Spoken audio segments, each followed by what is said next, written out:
This video is going to be about the common challenges that people have with the gateway tapes and provide some solutions that can help with that.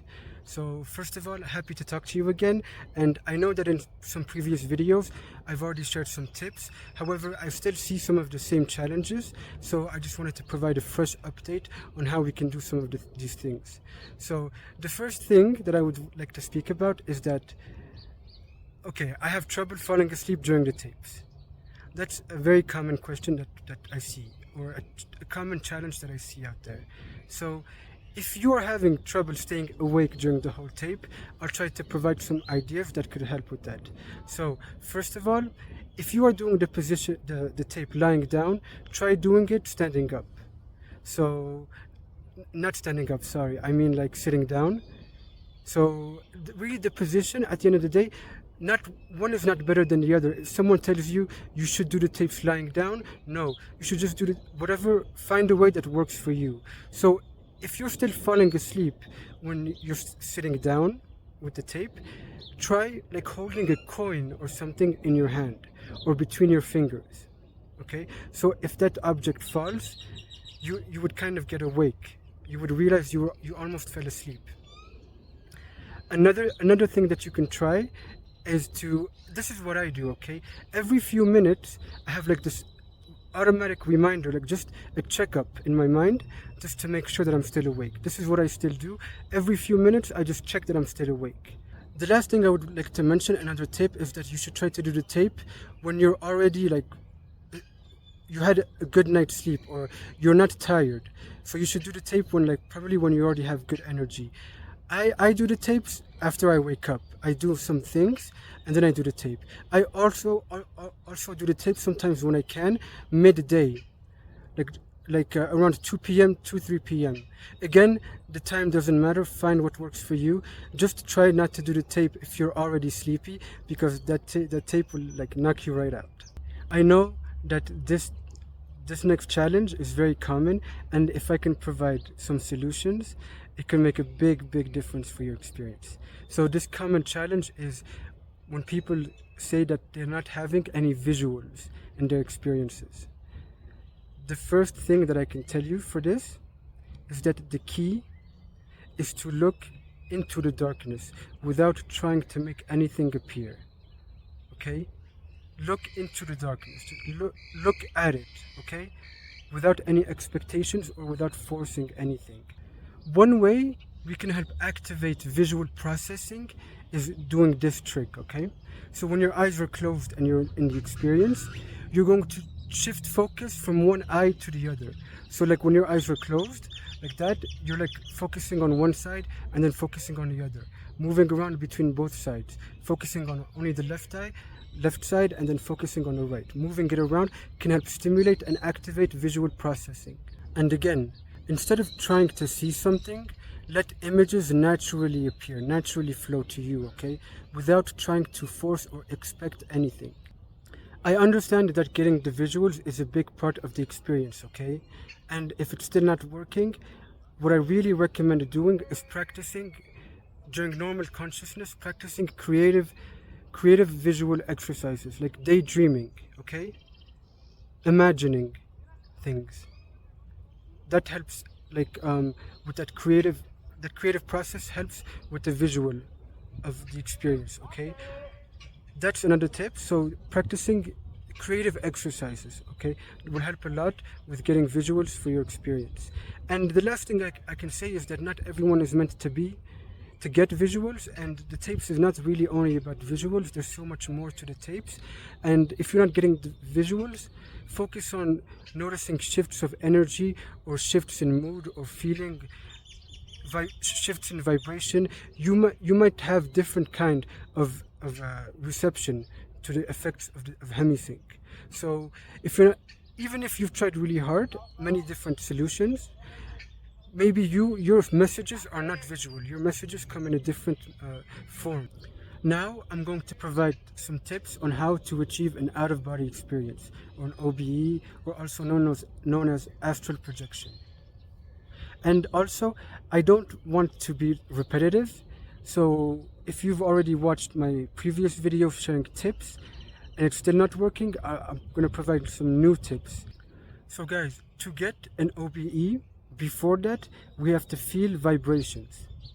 That is like something that most of us, if not all of us, feel before we are going to have an out-of-body experience. So if you can't have an OBE yet, you're going to have to focus first on making sure you feel those vibrations. So I'm going to share one way to help process and stimulate the neurological charge buildup that's needed to have vibrations and to feel vibrations. So I'm going to share a technique that's going to help with the neurological charge up that's needed for vibrations. So this technique means you're going to try and feel like there's electricity running up and down your spine, like a Tesla coil. There's like a stick or something, and that's like your spine, and you're imagining until you feel the vibration. So you're just imagining electricity running up and down your spine, okay? That is a technique that can help stimulate the charge up, electrical charge up needed for our body to allow us to feel those vibrations, okay? So again, try to feel electricity running up and down your spine. That is a technique to help achieve out-of-body experiences. And to have an OBE, we're not just sitting around waiting for like a separation to happen. We actually kind of have to force a separation to happen. So you are literally like voluntarily trying to move out of your body without actually moving.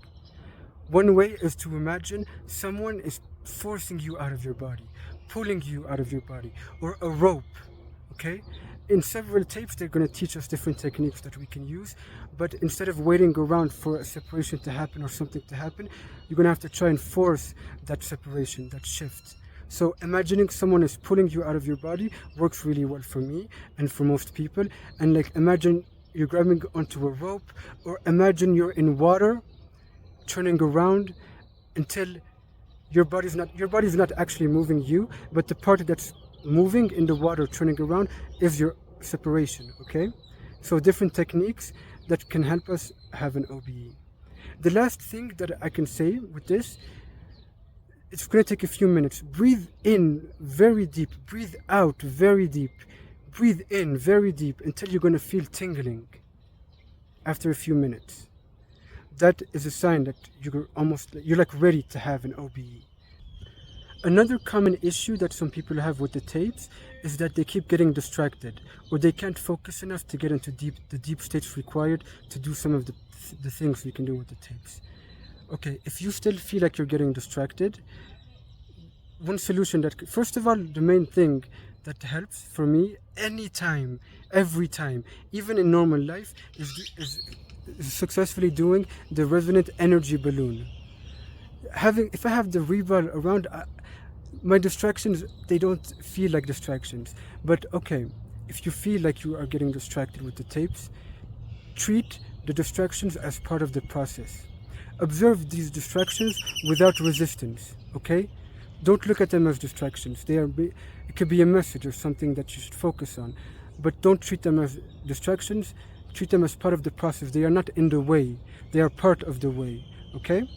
So that's one way that can help if you still are having difficulty getting into the deep levels required to do some of the powerful things we can with the gateway. Another thing that I do to help me with distractions is that sometimes the beginning process is longer for me. So sometimes what I do before getting into like focus 10 or focus 12, before getting there, I would rewind the tape, make sure I'm in the right state of mind. And sometimes even before I do the tape, I do some yoga, or I just make sure that I'm already pretty calm and chill before doing the tape, not stressed out. Okay, so that is another technique. If you are very stressed, I would recommend like rewinding the beginning of the tape, doing the breathing exercises and the resonant tuning and all the preliminary steps, doing them calmly without rush until you get into the right state of mind. Take your time. A next common challenge is when some people don't feel or know that they're in Hemisync. They're not sure if they're in Hemisync. So first of all, you're supposed to check if you're in Hemisync before you get into focus 10. So there's a couple of things we do before focus 10, the preliminary steps in the tape, like the warm-up. before getting into focus 10, you should check. So I'm going to share a technique to trigger a response from our subconscious that we are, to confirm that we are in Hemisync, that is indeed working. Before I share with you that technique, I'm going to share with you what I do, what works for me. I remember the feeling I had when I'm on Hemisync. Remembering that feeling and feeling the sensation when I'm on Hemisync, that's a sign for me that I'm in Hemisync. When I feel that way, I feel different when I'm in Hemisync. Okay, and it's hard to explain in words, but recall the feeling you had when you were in Hemisync. But now I'm going to share with you a technique to like kind of make our subconscious confirm to us that we are indeed in Hemisync. To successfully do the tapes, we want to be in a theta dominant state. What does like theta mean? Basically, all it means is that we're very relaxed. Like the frequencies in our brain, the waves, the frequencies of them are low. And theta waves are like the bridge between consciousness and subconsciousness. Okay? So if we are in a theta dominant state, that means Hemisync is working. Now, how do we get into a theta dominant state? Okay? There's many techniques, but I'll share with you this technique. And if it's not working for you, just look up ways to get into a theta dominant state. Okay? This technique is known as the floating limb test. This is a technique to get into a theta dominant state, which means that that Hemisync is working. So this technique, you're going to try and imagine that try moving your arm, okay? If your arm feels very light or like it's about to move, that's a sign that you are in a theta dominant state. You try to move your arm, you order yourself to move your arm, and you feel that your arm is light or about to move. That is a sign, a way to get confirmation from our subconscious that Hemisync is working, okay? So floating limb test. Imagine that a part of your body, try to make it, not imagine, order it to move. And if it feels heavy, no, it's not, you're not in a theta dominant state. That limb is supposed to feel light or feel like it's about to move. That's when you know you're in Hemisync. And you're supposed to do this again before we get into focus 10 and stuff, okay? So in the beginning of the tapes, like after resonance tuning or after doing your rebond, so pick a specific time for you, as long as it's before the countdown to focus 10. Find a way for you to make sure that you are in a theta dominant state, okay? That way you will know if you're in Hemisync and if it's working for you. I'm going to share 2 tips that can help you achieve focus 10. Focus 10 is the state of mind awake, body asleep. So basically you can't really move your body, but you're awake. So I've already shared many tips for this because it was a challenge for me too, and I was sharing the things I would try and what worked for me. So I'm just going to share the top 2 tips that I've already shared, but that are the way to go, okay, for this. The first way is progressive muscle relaxation technique. Focus on when you're doing the countdown to focus 10, try to focus on relaxing one muscle at a time, progressively, okay, until all your muscles, all of them are relaxed. Another technique that works really well is heavy breathing in from your stomach. Heavy breathing, calm breathing, that is another way to reach focus 10, okay? Those are really the 2 best ways. They might sound simple, and if they're not working for you, I recommend trying these ones again, because these are really the best ways in my opinion. If you're having trouble with focus 12, I have a really cool technique, okay? This is really cool. I like this technique a lot, and it always works for me, okay? Technique to get into focus 10.